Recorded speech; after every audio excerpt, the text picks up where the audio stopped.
क्या होता है, असंख्य तारों का समूह होता है जिसको हम गिन नहीं सकते, तब एक आकाशगंगा बनती है।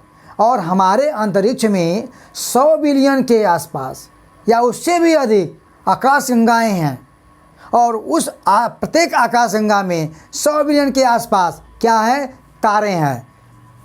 तो 100 बिलियन 10 टू पावर 11, और जब यह 10 टू पावर 11 इतने क्या हैं, तारे हैं और इतनी आकाशगंगाएं हैं, तो वह कल्पना कर लीजिए कितना बड़ा अंतरिक्ष होगा। और जब इतना बड़ा अंतरिक्ष है तो इस अंतरिक्ष को तक पहुंचना क्या है, बहुत ही मुश्किल है। और साइंटिस्ट मंगल, शुक्र और हमारे प्लैनेट तक ही पहुंच करके वो कहते हैं हमने इस चीज़ का खोज कर लिया है। लेकिन अंतरिक्ष में जैसे हमारे प्लैनेट अर्थ पे लाइफ संभव हुई है, तो क्या हम यह पता कर सकते हैं कि पूरे ब्रह्मांड में ऐसे बहुत जगह होंगे जहाँ पे लाइफ संभव हो भी सकती है और नहीं भी हो सकती, क्योंकि इसके बारे में हम क्लियर नहीं बता सकते। तो आइए आज हम आप चर्चा करते हैं कि कैसे पृथ्वी की उत्पत्ति हुई। तो यह हमारा सन है, यह हमारा सन है,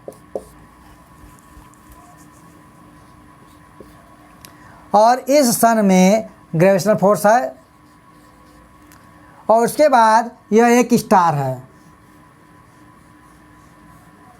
इसके पास भी ग्रेविटेशनल फोर्स था, ग्रेविटेशनल फोर्स था, गुरुत्वाकर्षण शक्ति थी। और जब इसके अंदर जब यह ब्लैक होल के दर से गुजरा तो इसके अंदर से ग्रेविटेशनल फोर्स ख़त्म हो गया। इसके बाद यह हमारे सूर्य का भी आपको बता दें, जो भी स्टार होता है जो इसके अंदर ग्रेविटेशनल फोर्स होता है, उस फोर्स के हिसाब से यह क्या करता है, सबको खींचता है। तो इसकी भी एक ग्रेविटेशनल फोर्स का एक एरिया था, और इसमें देखेंगे आप इसका भी एक ऑर्बिट रहा होगा जहाँ तक इसका ग्रेविटेशनल फोर्स था। लेकिन जब इसका ग्रेविटेशनल फोर्स समाप्त होता है तो यह कहाँ आता है, या तो इधर जाए या तो उधर जाए, चाहे किधर भी जा सकता है। लेकिन ये आया किधर, यह सूर्य के पास आ गया, कक्षा में आ गया। लेकिन ज्यों ही ये यहाँ पे आता है, सूर्य ने इसे अपनी तरफ खींच लेता है, और जब ये खींचता है तो आकर यह सूर्य से क्या होता है, टकरा जाता है। और जब टकराता है तो एक एग्जांपल बताता हूँ, जैसे कोई आग की लौ जल रही है और उसमें आप कोई ढेला या कुछ ऐसा कुछ फेंकेंगे तो उसकी आग बहुत दूर तक क्या होती जाती है, बिखर जाती है। और जब बिखरती है तो जब इसका बिखराव हुआ तो आप देखेंगे कि इसमें से भी क्या निकले, टुकड़े निकले। क्योंकि जैसे मैं एग्जांपल बताया था कि आग में और कोई ढेला फेंकते हैं तो बहुत दूर तक उसका क्या होता है, बिखराव होता है। वही हाल हमारे सन में भी हुआ। तो इससे जो भी पिंड निकले वो क्या करने लगे, वो इसकी क्या करने लगे, परिक्रमा करने लगे। और इस तरह से क्या हुआ, पहला मरकरी, पहला क्या हुआ, मरकरी। मरकरी क्या मतलब, बुध प्लैनेट का निकला। और ये जितनी दूरी पे गया तो इसके अंदर भी ग्रेविटेशनल फोर्स था, सन के अंदर तो था ही। और यह दोनों के बीच में जो बंध बना उसके अनुसार यह इसकी परिक्रमा करने लगा, इसकी एक ऑर्बिट बन गई। उसके बाद हम बात करते हैं कि क्या निकला। उसके बाद फिर वेनस निकला। क्या निकला, वेनस। वेनस मतलब शुक्र। शुक्र भी उसी अवस्था में क्या करने लगा, इसकी परिक्रमा करने लगा। उसके बाद आपको दिखाते हैं हमारी जो अर्थ है, हमारी जो पृथ्वी है, पृथ्वी भी एक निश्चित दूरी पे निकलकर ये भी सन की क्या करने लगी, परिक्रमा करने लगी। और सन के बाद, यह पृथ्वी के बाद आप देखेंगे कि मार्स भी, मंगल भी क्या कर रहा है, मंगल भी सन की परिक्रमा करने लगा है। तो जो ये 4 प्लैनेट बने, ये 4 जो ग्रह बने, यह एक निश्चित दूरी पर ये इसकी क्या करने लगे, सन की परिक्रमा करने लगे। इसी प्रकार आप देखे होंगे कि जब किसी में टकराव होता है तो उसके छोटे टुकड़े भी निकलते हैं, बहुत महीन टुकड़े भी निकलते होंगे और बहुत बड़े बड़े भी निकलते होंगे। तो सूर्य में से जो ऐसे टुकड़े निकले जिसको आप बहुत दूर दूर तक बिखरे, वह बहुत छोटे छोटे थे, लेकिन छोटे होने के कारण एक ऐसा एरिया बना सूर्य से दूरी पर। इस एरिया में जो भी छोटे छोटे टुकड़े निकले वो भी प्लैनेट थे, लेकिन वो बहुत छोटे छोटे थे, इसलिए एक दूसरे से आपस में क्या बन गए, बंध गए।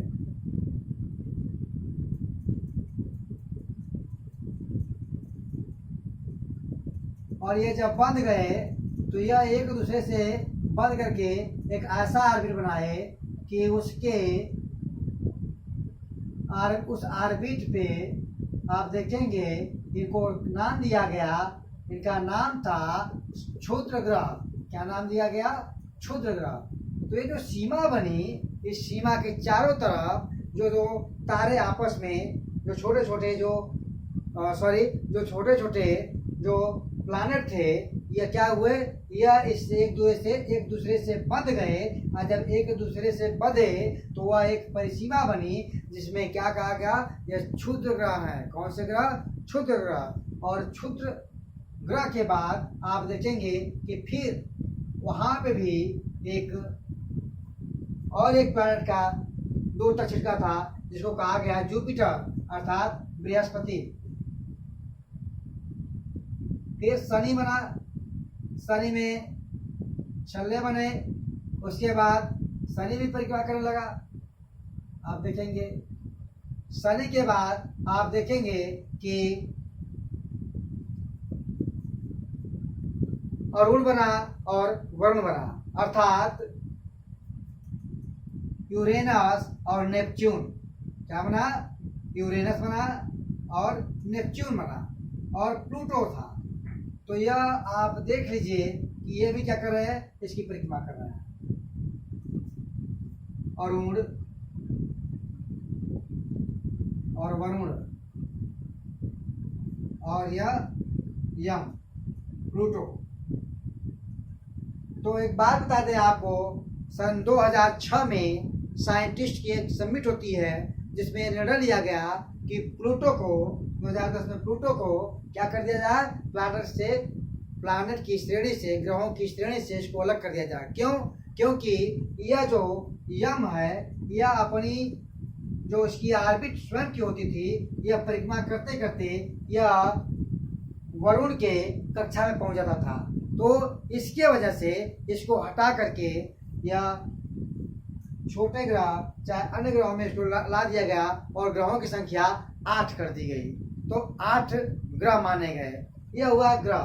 तो जब ग्रह है तो जो इस क्षुद्र ग्रह के जो पहले अंदर जो भी हैं वह सभी ग्रह को कहा गया आंतरिक ग्रह। क्या कहा गया, आंतरिक ग्रह कहा गया। और यह सारे ग्रह ठोस ग्रह कहलाए। कौन सा ग्रह कहलाए, ठोस ग्रह कहलाए। उसके बाद जो बाहर के जो प्लैनेट थे वह सब क्या कहलाए, बाह्य ग्रह कहलाए। लेकिन इन ग्रहों को गैसीय ग्रह कहा गया। क्या कहा गया, गैसीय ग्रह कहा गया। अब थोड़ा सा हम देख लेते हैं कि इसके पास कितने सैटेलाइट्स हैं। तो सबसे पहले बुध सूर्य के बहुत समीप है, तो इसके पास एक भी सैटेलाइट नहीं है। उसके बाद एक भी उपग्रह नहीं है।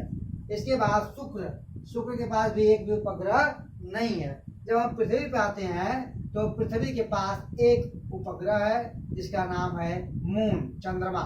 क्या है, चंद्रमा। और जब हम आते हैं मंगल के पास तो इसके पास 2 चंद्रमा है। कौन कौन से, डेमोस और फोबोस। 2 चंद्रमा, 2 उपग्रह। इसके पास 2 उपग्रह है, डेमोस और फोबोस। एक बात और बता दें, एक क्वेश्चन पूछता है कि नेक्स्ट ओलंपिया पर्वत किस ग्रह पे पाया जाता है। तो बहुत सारे लोग पृथ्वी पर अपना आंसर देकर चले जाते हैं। लेकिन हाँ, बता दे रहा हूँ कि नेक्स्ट ओलंपिया पर्वत हमारे मंगल ग्रह पर मिलता है। और दूसरी बात कि यह पर्वत हमारे माउंटेन एवरेस्ट से लगभग 1.5 या 2.25 गुना बड़ा है। तो इसके बाद जब हम आते हैं बृहस्पति के पास, तो बृहस्पति के पास आप जाते हैं तो इसके पास कितने उपग्रह हैं, 67। और जब बृहस्पति के बाद शनि पे आते हैं तो इसके पास कितने उपग्रह हैं, 82। और जब हम अरुण के पास आते हैं, इसके पास कितने हैं 27, और वरुण के पास 16 और इनके पास 5। इस तरह से उपग्रह की संख्या जब हम क्षुद्र ग्रह के बाहर जाते हैं तो बढ़ती जाती है। ठीक है, तो दोस्तों एक बात और बता दें आपको कि इस तरह से हमारे 9 ग्रहों का निर्माण होता है। और एक चीज बता दें कि एक क्वेश्चन आता है कि डिस्टेंस की, दूरी की सबसे बड़ी इकाई या बड़ी यूनिट कौन सी है? दूरी की या डिस्टेंस की सबसे बड़ी यूनिट या इकाई कौन सी कही जाती है? ऑप्शन 4 मिलेंगे, उसमें से आप मार्क्स आपको जो उचित रहेगा वही क्वेश्चन करेंगे। तो यह आप बहुत सारे बच्चे क्या करेंगे, कहेंगे कि प्रकाश वर्ष, ऑप्शन रहेगा नंबर 1 प्रकाश वर्ष, नंबर 2 आप देखेंगे कि पार्सेक, और नंबर 3 आप देखेंगे कि किलोमीटर या सेंटीमीटर। तो बता दें कि अगर अंतरिक्ष में दूरियों को अगर मापा जाता है तो उसके लिए पार्सेक सबसे बड़ी इकाई है, सबसे बड़ी यूनिट है, क्योंकि एक पार्सेक बराबर 3.96 लाइट ईयर होता है, प्रकाश वर्ष होता है।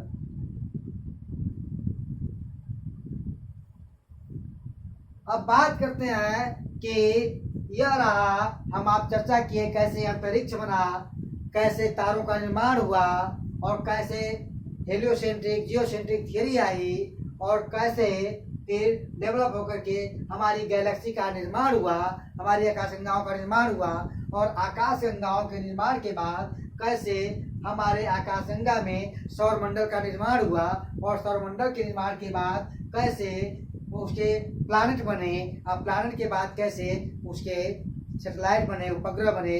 तो एक बात बता दूं, जो जिसमें से निकला वह उसकी परिक्रमा करने लगा, जो जिसमें से निकला वह उसकी परिक्रमा करने लगा, क्योंकि वह उससे जुड़ा हुआ था।